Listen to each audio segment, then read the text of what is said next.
Nadaanan namin ang isang bahay na ito na halos parang wala nang nakatira dahil ang bahay na ito ay halos magigiba na at ang kanilang dingding ay kumot lamang at mga retasong kahoy.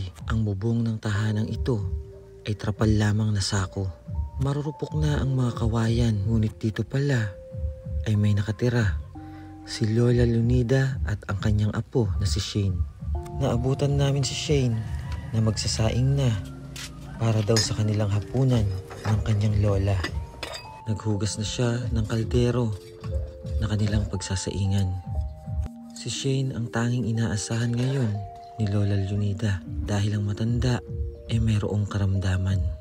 Kung kaya't mabilis na nilinis ni Shane ang kaldero upang makapagsaing na ng maaga. Ngunit sa kasamaang palad. Ha? Wala na kayong bigas? Paano yan? Paano kayo kakain yan? Wala na kayong bigas. Dahil wala nang bigas, magpapakulo na lamang daw si Shane ng mainit na tubig para sa kanyang lola. Dahil mas gusto daw ng lola niya ang salabat. Bata pa lamang daw si Shane ay iniwan na ito sa kanyang lola dahil ang kanyang ina ay may bago ng kinakasama at may bago na ring pamilya. At ang kanyang ama naman raw ay nagtatrabaho sa malayong lugar upang kahit papano ay may maipadala para sa kanya at para na rin sa kanyang pag-aaral. Ngunit di talaga ito daw sapat dahil sa hirap ng buhay. Kung minsan nga daw ay wala talaga silang may ulam. Naglalaga na lamang daw sila ng talbos ng kamote upang kahit papano ay may mailaman daw sila sa kanilang sikmura ng kanyang Lola Lunida. 500, minsan 1,000. Nagbibila minsan na 5 kilo o 4 na kilong bigas. Nung nagtatanim kasi si lola ko ng ubos kamote, yun na lang nagugulay kami. Minsan linalaga na lang. Luto man ako, basong-basa na. Kaya ako linagnat siguro. Ito kasi Oo, butas po kasi yung yan bubong lang nila. ang hindi na. Grabe po yung bubong nila. Talagang sira. Oh. Ano ba to? Naano ng bagyo? Naano kayo ng bagyo dito, Ben? Wala kasi po pong pambubong. Wala kayong pambubong? Opo. Balita ko, kayo daw magkasama lang dito ni lola mo. Opo. Kayo lang magkasama dito ni lola mo? Opo. Oh, paano yan? Diyos ko. Ngayon may sakit pala siya. May lagnat. Dati siya yung nag-ano sa'yo. Pinapaaral ka pala ni lola mo. Opo. Ano siya, nagtatanim? Opo. Dito nga nagtanim siya pero binaguhan niya na. Nagtatanim si lola mo. Yun ang pinagkukuhanan niyo ng panggastos. Opo. Minsan pinapatinda ko. Tinitinda mo? Yung mga gulay niya? Minsan. Napasok ka ba? Nag-aaral ka? Nag-aaral pala si Shane. Paano yan? May sakit si lola mo ngayon. Minsan din ako nakakapasok. Pag binabantayan ni Ante Bergay, nakakapasok ako. Pag si lola mo may bantay, nakakapasok ka. Opo. Pag wala, hindi ka na napasok sa school. Hindi Para kay po. lola mo, binabantayan mo siya. Opo. La, ikaw palang nag-alaga sa kanya. Ikaw ang nag-alaga sa kanya. Kung 3 ang inalagaan ko, magkakapatid yan. Iniwan ng ina. Bakit? Asan ang ina? Asaan yung ina nila? Nagsama sa ibang lalaki. Ito, hindi pa nga hindi pa nga 1 taon iniwan sa akin. Hindi pa siya 1 taon, iniwan siya sa Hindi inyo? pa 1 taon siya. Tapos ikaw ang nag-alaga sa kanila Ako na. hanggang sa lumaki na sila. Hanggang sa naging malaki na sila, Oo. nag-aaral na. Buhay pa yung asawa ko. Nagpapatangdan yun, panggatas. Panggatas niya. Kayo lang pala ni lola mo dito, be. Opo. Mabait naman si lola. Siya yung nag-aano sa'yo, siya yung nagpalaki, nag-ilaga sa'yo simula pala nung maliit ka. Opo. Kawawa naman pala kayo dito. Ngayon, nag-init lang kayo kasi wala nang bigas. Opo. Wala na po silang bigas. At Kakaawa yung kalagayan nila. Tingnan niyo po yung kalagayan nila. Oh. Grabe, sira-sira po yung bahay nila. At yung bubong po nila is ano ba yan? Parang sako. Tapos may sakit po si Lola. Ano ang pangalan ni Lola, be? Leonida. Lola Leonida. Opo. Tapos ikaw si Shane. Opo. Yun pala ang nangyari sa inyo, Shane. Iniwanan ka pala ng mama mo. Opo. Umalis pala siya. Ngayon may pamilya na. May mga anak na nga, madami naman. Ilan? Madami naman yung anak ng mama ko sa ibang lalaki. Marami. Opo. May pamilya na talaga. Opo. Nagkakausap kayo ng mama mo? Ang Hindi po. boses mo. Hindi po. Hindi kayo nagkakausap ni mama mo? Hindi po. Tumawag ba siya sa'yo na kinamusta man lang kayo magkakapatid? Wala mo po kami cellphone. Hindi natawag sa ibang kamag-anak nyo tapos para kausapin kayo? Wala naman pong number. Wala. Talagang wala ng contact simula nung iniwan kayo. Opo. Wawa naman si Shane. Asan yung ibang kapatid mo, Shane? So, yung isa, si kuya ko doon sa Manila kasama ni Papa. Si ate ko natutulog doon sa kay Auntie Gloria. Tapos ikaw ang mag-isa kang kasama mo si Lola dito, kayo lang Opo. dalawa. Ilang taon ka na? Mag-11. Mag-11 ka na. Opo. Kayo lang ni Lola yung magkasama. Si Lola mo ilang taon na? 74. Ay, 75 na yata. 75? Opo. 75, 74, ganyan. La, tanda mo pa edad mo. Po, Ilang taon ka na? 75. 75 na. Ay, 75 na. Napakabait naman ni Lola. Siya pala yung nag-aasikaso kay Shane. Shane, kung makikita to ni mama mo, yung video, kasi ikaw yung tumatayo ngayon na ano kay Lola, kasi may sakit si Lola mo, di ba? Dati naalagaan ka niya, siya nagpaaral sa iyo, si Lola mo. Ngayon may sakit siya, ikaw ngayon ang nag-aalaga sa kanya. Ang hirap ng buhay. Opo. Bakit mo nasabi mahirap ang buhay? Kasi minsan pag walang bigas, di na kami nakakakain. Pag walang bigas, hindi kayo nakain? Opo. Ano ang ginagawa niyo ni Lola mo? Naggugulay na lang. Gulay ng, Talbos kamote. yun ang kinakain nyo? Opo. Kahit walang kanin? Wala. Kawawa naman si Shane. Shane, kung napapanood to ni mama mo, may gusto ka bang sabihin sa kanya? Ha? Opo. Anong sabihin mo kay mama mo? Kahit may iba na siyang asawa, sana padala naman kami. Padala naman kayo. Anong pakiramdam ng walang nanay? Malungkot. Malungkot? Kadesidido sanang mag-eskwela. Kaya lang minsan walang babaoy. Walang babaunin? Nagbabaon siya ng 10 pesos sa 5 pagkain, 5 ulam. Yung ulam. Ganun po ang Maka-eskwela lang. makapasok lang. 10 piso, may nabibili pa bang 10 piso ngayon? Opo. 5 kanin tapos lumpia. Yun ang binabaon mo? Opo. Pag walang kain-kain. Opo. Minsan wala. Minsan walang kain. Nawa naman si Shane. Ba't parang naluluha ka, Shane? Namimiss mo si mama mo? Hindi. Hindi mo siya namimiss? Bakit? Maliit ka pa talaga nung iniwan ka niya? Opo. Umi-eskwela, sabi ko, wag nang umi-eskwela muna. Walang pamawa. Ay, pag-almusalan. Walang Ay, almusalan? gusto Gusto niya talagang mag-aral? pumapasok siya. Kasi gusto niya Bahala na makapagtapos. Kasi Bahala na siya daw. makapasok.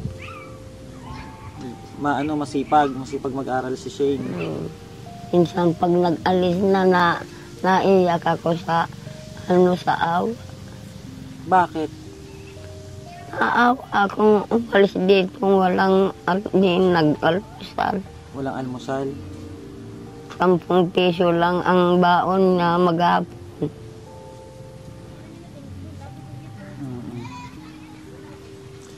Ang 10 piso na yon pag meron ka lang pera. Na Yung 10 piso na yon pag may pera lang po kayo. Pag nakapagtinda kayo ng nakapagtinda ng tanim nyo na kamuting baging, doon kayo nakakuha ng pambigay nyong baon sa kanya. wala. Yung sabihin mo nga kay Paano Lola, ko nun eh? Pag daw pag nakakapatinda lang ng gulay, amad to sa natira tao mo ka na ko, pangbaon. Mm-mm. Hindi niya narinig. Mahina na po kasi yung pandinig ni nanay din. Ano nyo ngayon? Kakainin nyo, gabi na. Magkakape na lang po. Magkakape kayo? Opo. Hindi kayo magkakape. Kasi may tulong kami ibibigay sa inyo. Basta Shane, magtuloy ka sa pag-aaral ha. Opo. Tuloy mo yung pag-aaral mo para pagdating ng araw, matulungan mo si Lola. Maging maayos yung buhay nyo. Huwag ka magdamdam kung gano'n ang nangyari sa pamilya mo. Natural yung may mararamdaman kang sama ng loob. Pero malay mo may dahilan kung bakit nagkahiwalay ng magulang mo. Tsaka yung mama at papa mo. Opo. Ilan ba kayo magkakapatid? 3. 3, puro kayo babae? May isang lalaki. Ay, kawawa naman tong maglola na to dito. At tingnan niyo po yung nila, yung kanilang bahay. Napaka po, talagang sira-sira na. Oh, sirang-sira na yung bahay nila. Tapos yung kanilang bubong, yung parang sako. Ayan, silang maglola lang dito ang magkasama. Ayan si Shane at saka si Lola Leonida. No, tama be? Opo. Si Shane lang at saka si Lola Leonida. Ito po yung kanilang kwarto. Dito lang sila natutulog. Ayan ang kanilang tulugan. Kung sakali, Shane, anong gusto mong hilingin be? Ha? May hilingin ka ba kung sakali? Anong tulong ba yung gusto mo, Shane? Sana po makapagtapos ako sa pag-aral. Yun ang gusto mo? Opo. Makapag-aral ka? Makapagtapos ka? Opo. Hayaan mo, Shane, malay mo, di ba? May pagkaloob sa atin si God para matustusan yung pag-aaral mo. At pasok ka lang ng pasok sa school. No? Kasi lahat naman yan may kapalit, may tagumpay yan sa huli. Galingan mo yung pag-eskwela mo. Opo. Hmm? Opo. Si lola mo, mahalin mo si lola mo kasi siya pala yung nagpalaki sa'yo. Opo. Dahil iniwan ka pala ng mama at papa mo. Yung papa, di man kami iniwan. Nagtatrabaho lang po. Si mama mo lang ang nag-iwan sa inyo. Opo. Buti hindi na nag-asawa si papa mo. Dati may asawa siya pero iniwan na rin siya. Iniwan din siya? Opo. Grabe naman. Ay, nakong buhay natin, no? At ito yung mga tanim ni lola mo, be? Ay, gabi, tapos yung kamuting kahoy. Opo. Kamuting kahoy ba yun? Talbos? Opo. Kamuting Tapos nagapang po. Tapos be? Dati may tanim siyang patola. Yan po na nalalanta na. Tanim ni lola mo yan. Opo. Basta sa mga gulay-gulay na tinatanim ni lola mo, dyan kayo kumukuha ng pagkain. Opo. Tapos ikaw ang nagtitinda. Opo. Meron pa nga dito, may mga bagong tanim pa dito. Kaso po talaga ang kanilang tahanan, talagang na yung tahanan nila. Tingnan nyo naman po yung kalagayan, no? Ganyan po ang kalagayan ng kanilang tinitirahan ng maglola na to. Ayun, halos magiba na rin. At marurupok na rin yung marurupok na yung mga kawayan, no? Yan, ganyan lang po sila. Ganyan po ang nila, maglola dito. Ganyan po ang kalagayan nila. Pag napabago yung bubong nyo, Shane, hindi na kayo mababasa. Napasok yung tubig dyan sa loob? Opo. Napasok pala yung tubig dito sa loob ng bahay nila. Minsan nagsisiksikan na kami kasi sa gilid may natulo, doon sa gilid rin may natulo. Minsan na kayo ni lola mo, hindi nyo na alam kung saan kayo pupwesto. Opo. Grabe, no? Pati nga paan namin nababasa. Lang kasi, be, sako lang yung bubong nyo eh. Tingnan mo. Kaya siguro ganyan, no? Shane, may ibibigay akong tulong sa inyo, ha? Pero pagpasensya nyo na muna. Yun muna ang may ibibigay ko sa ngayon, ha? Opo. Ha? Wait ka lang, ha? Papakuha ko lang, ha? Opo. Sana makatulong yun kahit papano sa inyong maglola, ha? Opo. Sige, papakuha ko lang, ha? Sandali lang, Shane.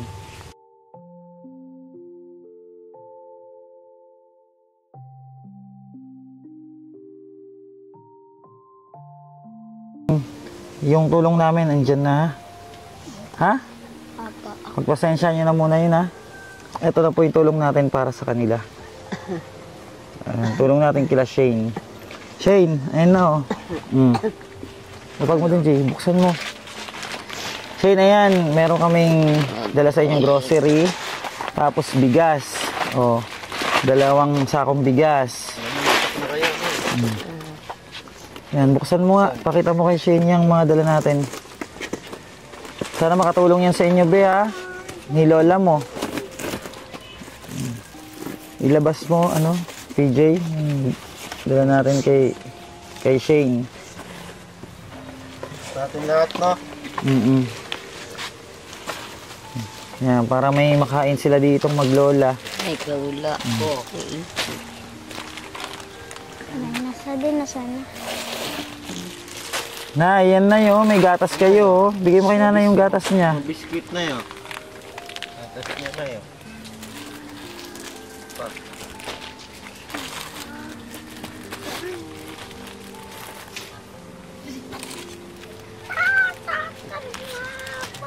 Aray, bilang ka.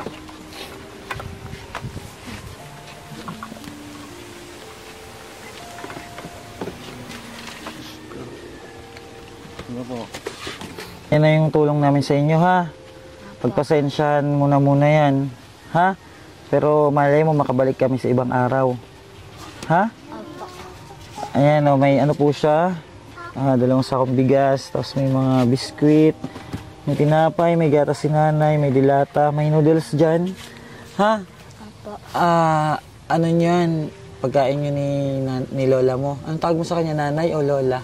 Lola. Lola? Opo. O, pagkain nyo ni lola mo, ha? May sasabihin ka ba? May sasabihin ka, Ate Shane? Ha? Wala, hindi ka makapaniwala? Ha? Natutulala si Shane. Nay!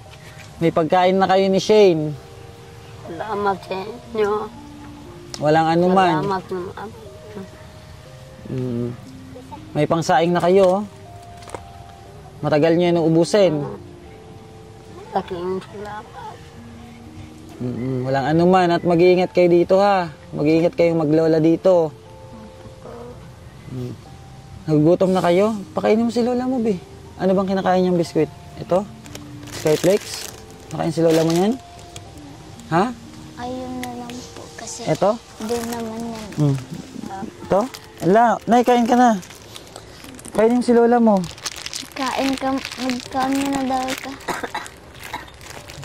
Di Nay, ko ubos naman siya. yata siya, boss. Di ko Timplahan mo siyang gatas? Nagagatas ba siya?